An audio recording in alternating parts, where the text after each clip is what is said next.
Hello, everyone, and welcome to the P.A.S. Report podcast. This is your host, Nick Giordano, and make sure to like and subscribe to the podcast so you never miss an episode. And I am joined by a brilliant man, a brilliant professor, Dr. Gad Saad, author of The Parasitic Mind, fantastic book. Everyone needs to get it, and author of the brand new book, The Saad Truth About Happiness. Dr. Saad, welcome to have you back. Oh, thank you so much for having me, sir. Good to see you again.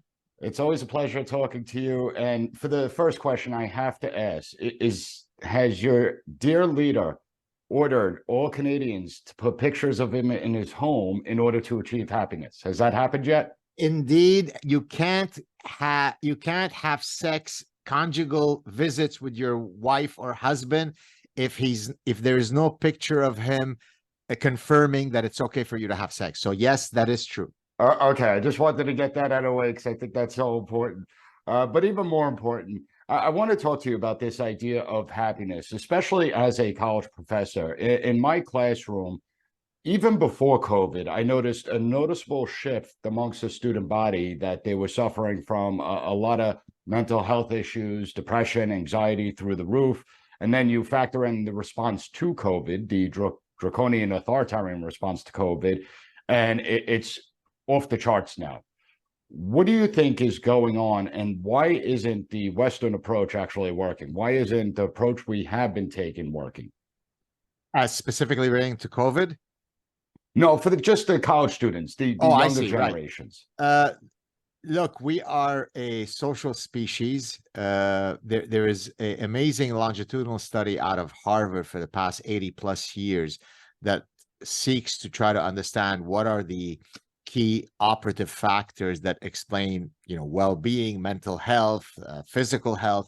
And it turns out that the number one conclusion from more than 80 years of tracking these people, or several generations now, waves of people, is the quality of their social relationships. It's so important that it actually is a greater predictor of your health when you're 80 than, say, your cholesterol levels when you're 50. So that's how important it is. Now, the mechanism by which that works, some have argued, is that good relationships actually reduce the inflammatory response in your body, and hence that's why, for example, you have better cardiovascular health when you have a nice support system and so on. So now let's bring it to some of these students.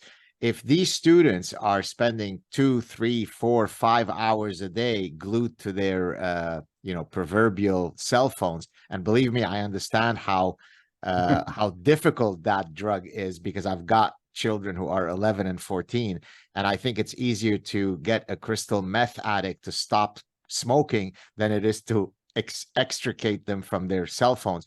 And so the reason I mentioned that is because instead of bonding with their friends face to face, instead of going through all of the evolutionarily expected dynamics that our bodies and minds need, we end up being stuck going through the Instagram reels. That's not a pathway to happiness or mental well-being. It's certainly not. And I have 2 little ones myself, 12 and 8, and trying to keep them away from the electronics is not an easy task. But I haven't given into the phones yet, and I'm hopeful that I could stand my ground when it comes to giving them cell phones. I hate to say this to you, Professor, but I think it's a losing battle. You will lose that fight. I told them when they start driving, I'll consider it. I want to give them quarters to use payphones, even though no payphones exist anymore, but would be nice. Now, as far as this idea of happiness, how do you actually define happiness? Do we have happiness confused with living a fulfilling life? Right. So, well, the first important distinction to make is that it's happiness, as I explain it, is a form of enduring existential sense of well-being. So in other words, if I were to use an endocrinological framework, it's not the dopamine hit. You purchased your 7th pair of shoes, or your conspicuous consumption bag, or your Ferrari. Those might give you that hit to your pleasure center. But if we're going to use that endocrinological system, it's not dopamine that I'm going after. It's serotonin. It's contentment. It's sitting on the proverbial porch saying, my life is good. I've got a great spouse. I've got great kids. I have a job that gives me purpose and meaning. I've got fantastic friends that I know I can trust. It's in that grand non-ephemeral sense that I mean happiness. And in today's day and age, that's difficult to achieve. In your book, you do talk about things like marriage, things like family, and how important they are. At the same time, you have these societal messages going on talking about that the family unit isn't necessary anymore, that we shouldn't live in a patriarchy, that it's okay to encourage single parent households because communities should raise the children. What are your thoughts on that? Well, that's of course dreadful, right? Because anytime you haven't, so to use the language from my last book, The Parasitic Mind, which you kindly mentioned in the intro, whenever you have an idea pathogen that is contrary to human nature, it's going to wreak havoc, right? Because precisely it is anti-human nature. So E.O. Wilson, the famous Harvard biologist who recently passed away, when he studied social ants. That was his field of study. When he was asked, what do you think about, socialism, communism? He answered, great idea, wrong species, meaning that social ants are all equal to each other than the reproductive queen. But that's not how humans assort themselves. So by the same token, whenever you set up a system, whenever you set up ideologies that don't recognize what human nature requires of us, you're going to get unhappy people. So, for example, the kibbutzim, I don't know if you're familiar with the kibbutz communal structures in Israel, right? It was kind of a very John Lennon, let's all hug each other and grow communally in these, communal communes. They had a system whereby children were raised not in nuclear families, but rather by the entire kibbutz. That didn't also pan out well. So that's one of the reasons why I love to study evolutionary theory and evolutionary psychology, because rooting your public policy in an understanding of human nature rather than a utopian view of what humans should be is a smart way to approach life. It certainly is. And can you expand on that? Like, as far as living in reality as opposed to the theoretical of something that may be difficult to achieve? Well, let's take, for example, I briefly touched upon this in the happiness book. Some of the more militant strands of feminism, certainly the second wave feminism, argued, hey, ladies, burn your bras, and anything that a man does, you should also be willing to do and able to do. And therefore, if what they want is to have, indiscriminate, unattached sex, you should do it too. They can do it, so can you. And so many women took that call to arms and engaged in endless, meaningless one-night stands. And then when they're in their late 30s and 40s, they said, you know what, I'm not really very happy about that. Now, that doesn't mean, I'm not implying that women don't appreciate sexual variety seeking and that they don't want to have at times unattached sex and so on. But to argue that male psychology is indistinguishable from female psychology resulted in a whole generation of women having their happiness scores actually go down precipitously. And I argue that one of the reasons for that precipitous drop in happiness scores in women, not men, is precisely because there was the promulgation of this second wave feminism idea that you can do it all and so on. So again, rooting your public policy interventions, rooting the way that you live your life in a proper understanding of human nature rather than in some la la land utopia can only result in better decisions. And so that's interesting for the women. What's going on with the men? I mean, we're seeing this attack on the idea of masculinity. They're trying to feminize men. And so is this leading to men being less happy? Well, certainly if you think about, I mean, I don't necessarily like those kind of internet terms, the incel and the simps and all this kind of stuff. But if you think about a lot of men who are twiddling their thumbs in sexual frustration because they can't, find a woman to pair up with, that can't lead to, a sense of well-being. We're a sexually reproducing species. Part of being happy is to certainly have the opportunity to find, a sexual, and I don't mean a sexual partner in the sense of one-time sex, but a partner, right? Whether it be for long-term A mating or real short-term, relationship. or a relationship. Now, I often get emails from women who tell me, because they know that I do research in evolutionary psychology and so on, and they'll say, I'm feeling very frustrated because I'll go to a place where I expect that men are going to approach me. I dress up, I look beautiful, I'm ready to mingle, and then no men will approach me. Well, no men will approach you because men are actually terrified to approach women these days, because they've been taught the lesson that if you approach a woman and you try to seduce her or you give her a compliment, that's a form of verbal rape, right? And so men are terrified to approach women. Women are frustrated. Men are frustrated. So whenever you are putting a constraint on the natural dynamics between the sexes, that's not going to lead you to a happy place. No, it's certainly not. And one thing that does have me concerned, and given your background, maybe you could answer this, is the drop in testosterone levels amongst males and the drop in sperm count amongst males. What's going on there, especially, in a place like the United States? Well, so there have been several theories that have sought to, explicate why that testosterone level is down. I can't say which is the definitive one, but what I can tell you as someone who has studied the effects of hormone on human behavior, I've studied it both for men and women. So in the case of men, I've studied what happens to men's testosterone when they engage in acts of conspicuous consumption, or when they see another man engaging in an act of conspicuous consumption. So, meaning, if you put a man in a Porsche, and which, by the way, we literally did this. It wasn't imagine you're driving a Porsche. We actually rented a Porsche and then took salivary assays to measure their fluctuating testosterone levels. You put a young man, a university student, in a Porsche, what do you think happens to his testosterone level? It explodes, right? So maybe one of the ways that we can combat the precipitous drop of testosterone is do that Oprah approach. You get a Porsche, and you get a Porsche, and you get a Porsche. What happens if you put him in a Prius? Then his testosterone is going to go down. You're castrating him. Prius is castration. Porsche is peacocking.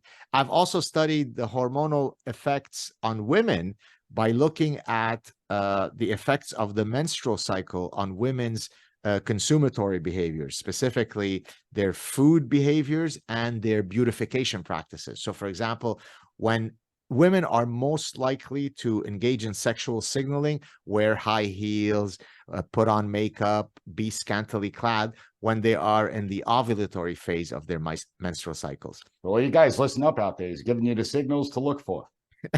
Exactly. It's funny you say this, because I've often, when I'm walking around with my wife and I'll see a woman who is dressed, forgive the colloquial term, like a schlep. She's in those what do you call them? Sweatpants. By the way, if I were emperor of the world, I would ban sweatpants. It should be an affront to human decency for men or women to go out of the house wearing sweatpants. But if I see her wearing sweatpants, if I see her with, her hair, looking out of sorts, then I will look to my wife and I say, she's clearly not ovulating. And I haven't tested whether my predictions are accurate, but I suspect that they probably would be. Yeah, and I'm sure your wife probably wouldn't want you to test those theories out.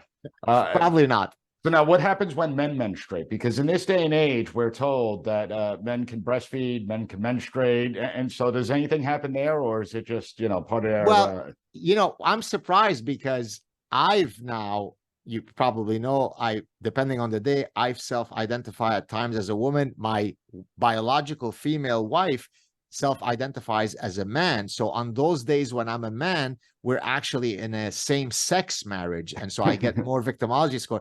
So I'm still waiting to menstruate. It hasn't happened, but I'm still hoping that it will happen any day now. Okay, maybe you should check in with the CDC, get some guidance to speed that up. Now, it's interesting because you look at the Western world today, and I feel like we're committing suicide through a number of self-inflicted wounds. We're destroying ourselves. And reading your book, I saw that you bring up some of the philosophies of the Western founders, some particularly ancient Greece. Can you explain to the audience why those philosophies are important in our everyday lives, how they still matter to this day? Oh, sure. Look, you can't write something meaningful about the history of the concept of happiness without referring back to the ancient Greeks. Now, that's not to imply that other cultural traditions have not also weighed in on, what is a good life and what constitutes well-being and a life filled with purpose and meaning. But overwhelmingly, the grand champions are the ancient Greeks. And I was astounded when I saw the depth of some of their ideas. Now, I've often said this story, but it's worth repeating to your listeners. And I actually mentioned this in the book. Nassim Taleb, who's a fellow Lebanese author, who's a good friend of mine, several years ago we were sitting once having dinner, and he joked. I think it was dinner, maybe lunch. He was joking with me when he said, I don't know, Gad, what it is that you study in psychology, because anything that there is, the ancient Greeks have already explained to us. Now, he was kind of, joking with me, teasing me. But as I did my research for this book, I sort of stopped for a moment. I said, I think Nassim might be onto something, because every single time I would come up with what I thought was a brilliant new insight that I just had, here comes Epictetus telling me, oh, no, I already said that 2,000 years ago. You're not saying anything new. And here comes Seneca, and here comes Marcus Aurelius, and here comes Aristotle. So these guys were simply astounding in their prescience. They're just unbelievable, truly. And so what advice would you give to people today? I mean, you look and you just see misery on people's faces. And I'll note, and this is anecdotal from my point of view, because there are some studies that might actually suggest it. I look at the far left activists today, and they seem like the most miserable people around. Conservatives and people that, not even just conservatives, just people that don't look at politics as an identity, they don't look at politics as their whole life, seem generally happier. So what advice can you give to people? Right. So I actually talk briefly about the research that links happiness with your political orientation. And it turns out that the great majority of studies show that conservatives on average are happier than the progressives and so on. And I offer, albeit a speculative hypothesis, I think we might be onto something, and you can tell me what you think of it. I argue that the reason why there is this happiness gap between conservatives and the progressives is because, by the very nature of the word conservative, conserve, it implies that there is something good to conserve. So I can wake up existentially as a conservative and say, yeah, of course, there's a lot of trouble, but overall, we live in a great society. These Western values are worthy of conserving, and so on. On the other hand, the progressive wakes up every day existentially unhappy because this society sucks. This capitalist society is bad. This patriarchal society is evil. It's laden with toxic masculinity and whiteness. So around the corner, there is this utopia that we're going to get. And so I'm pissed off. I want to get there. What do you think of that theory? I think it's actually a good theory. I think it's true. You have people from the conservative side, and we're not talking about, every social issue that exists out there, just people that identify as conservative that want to conserve the goodness of the values that were instilled in them and of the history that made us what we are today. Whereas you look at the left, the far left especially, they want to strike it all down. I mean, if you tell people, and this is what concerns me about children, that they're now going through an education system where they're constantly told they're either a victim or a victimizer. They're either oppressed or the oppressor.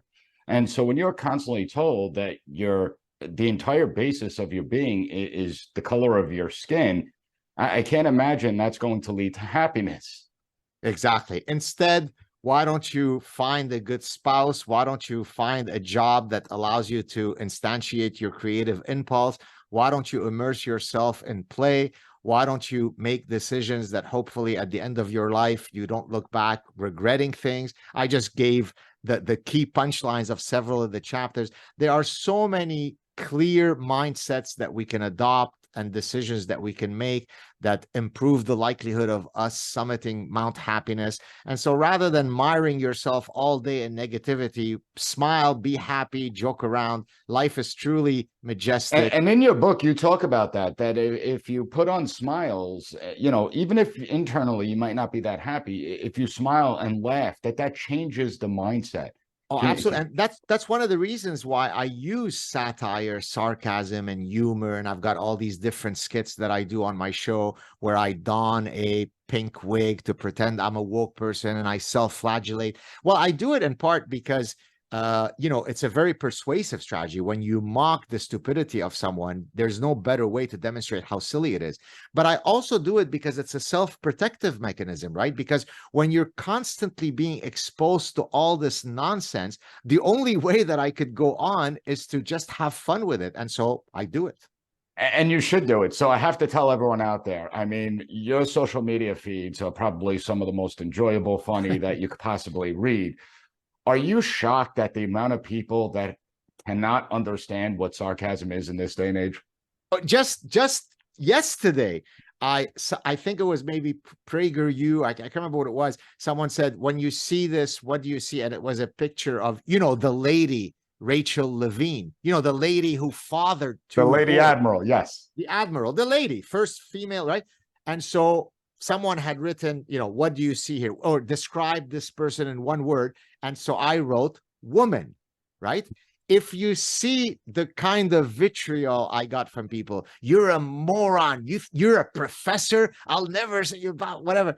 And then, people say he's kidding, he's joking, he's satirizing it. So it at times it makes me laugh, and at times I find it very disheartening that you can't pick up what to me seems like clear sarcasm. Yeah, it's funny. You have to actually state, all right, that went over that person's head. And it happens so many times. Dr. Saad, just as far as advice goes, I mean, we are living through crazy times. It seems like the Western world has gone insane, and you're up in Canada. So you have your benevolent leader, Justin Trudeau, who loves to grace you with his presence. What's going on there? And do you see it changing anytime soon? So it depends in the short term, I mean, the only way you'd have a change is that if we get rid of the our dear leader, I mean, it's been now 3 times that he's been voted by Canadians, right? Scary. 3 times, right? So like you think one time you made a mistake because he had pretty hair, fine. Second, how do you 3 times vote for him? So I think eventually some of the wokeness will de-escalate because he will no longer be in charge. He is a walking manifestation of every parasitic idea that I discuss in my previous book. But over the long run, I think it's a long battle. It's a cultural war battle, right? You have to inoculate the next generations of students, university students, from all this nonsense. So it won't be won in a day or two. But I really, truly am optimistic that the silent majority is against all this nonsense. But the key word there is silent, right? So we may have 99 out of 100 people who despise this stuff. But if all 99 never speak out, then it's only the one person that is a representative of what's happening. And therefore, their voice is heard. If we can find our spines, if we can find our testicular fortitude and speak out, I think we could get rid of this nonsense pretty quickly. And you say cowardice is what, the 8th deadly sin? Exactly right. I despise cowardice probably more than any other fault. Now, our last question. Our college campuses are largely responsible for a lot of the things that we're witnessing today. I mean, where we're seeing 30 years of a broken education system at play, of a system that indoctrinated about feelings as opposed to logic and reason. How do we as professors push back against that? I mean, you speak out, I speak out, but as far as the whole, how do we begin to change the dynamic on college campuses to make sure that people aren't afraid to speak out, to make sure people aren't self-censoring themselves, and to make sure that people aren't being indoctrinated, that we're just instilling critical thinking in students and letting them decide for themselves? Well, it speaks to your earlier point about cowardice being the 8th deadly sin that I've always said, right? The problem is that many professors will write to me, and this is the general structure of the email. Dear Professor Saad, a whole bunch of super nice compliments, last sentence. And if you read this email on your show, please don't mention my name. And usually I respond and say, thank you for your kind words. Don't you think that the last sentence of your email is precisely why we are in this problem? And then they will kind of get out of their stupor and say, yeah, you're right. Because I want to shame them, right? I mean, if Shaming works. Shaming does Shaming work. works, and it basically kind of gets you out of your, quicksand of cowardice, right? Because never mind that you're not willing to speak out, you're not even willing to support the one who's speaking out on your behalf. Boy, that's really in the pit of cowardice. And so if there is a way to convince professors that, their commitment more than anything else is not to manage people's feelings, but to defend and adhere to the truth. And I don't know if that's feasible, but if we can do that, then I think we can redress the problem in our universities, hopefully. And I think you're 100% right. And everyone needs to check out the Saad Truth About Happiness. We're going to have links up at the P.A.S. report to your website, to the book, to all your social media channels, to your podcast. We'll have it all up. Dr. Saad, thank you for joining me today. I always enjoy our conversations. Thank you, Professor. Great talking to you. Cheers.